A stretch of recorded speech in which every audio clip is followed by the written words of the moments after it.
inyong lahat. Narito po ako sa inyong harapan upang iulat sa inyong lahat ang nilalaman ng Kabanata 8. Pero bago tayo tumungo sa ating talakayan, unahin muna natin ang mga tauhan, tagpuan at mga talasalitaan. Tauhan, sina Julie, Hermana Pensyang, Tandang Selo, Cabezang Tales, at si Basilio. Sa tagpuan naman ay sa bahay ni Cabezang Tales at sa simbahan sa San Diego. Mga talasalitaan, nagulumihanan, nalito, himala, milagro, tampipi, sinaunang sisidlan. Ngayon, tumungo na tayo sa ating talakayan. Ang Kabanata 8, Maligayang Pasko. Nagising si Julie ng maaga at ang unang pumasok sa isip niya ay ang pera na itinago niya sa ilalim ng imahe ng Birheng Maria.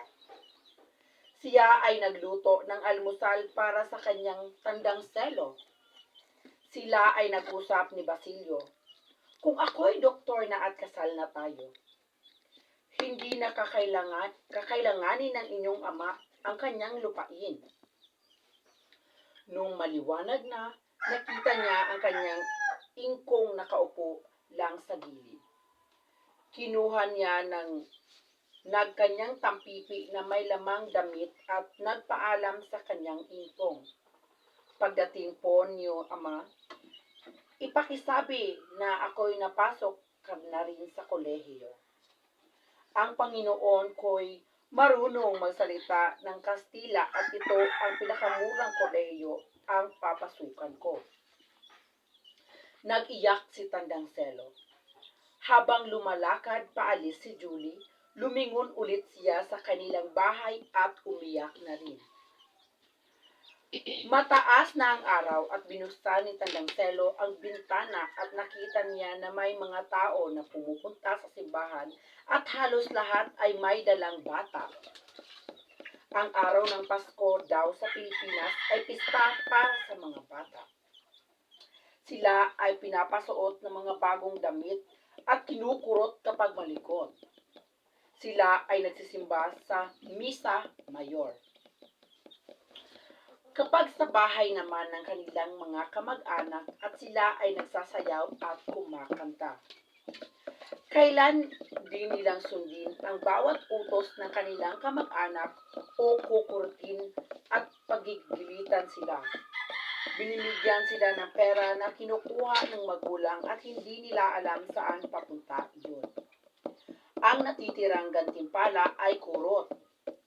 Ang taong may edad na ay nagsasali rin sa pamamagitan ng pagbabati ng maligayang Pasko sa kanilang kamag-anak.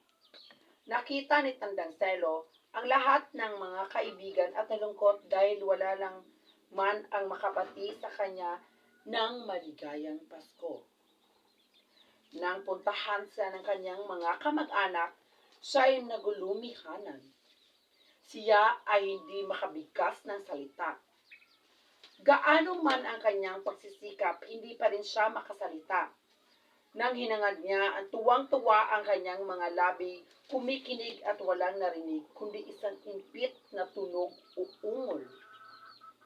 Napipina! Sigaw ng mga kaanak. Naniwala pa rin sa himala. Ang Pasko sa Pilipinas ay isa sa pinakamasayang parte ng taon. At yun lamang po ang nilalaman sa Kabanata 8. Sana'y nagustuhan nyo ang aking pag-uulat. Maraming salamat po.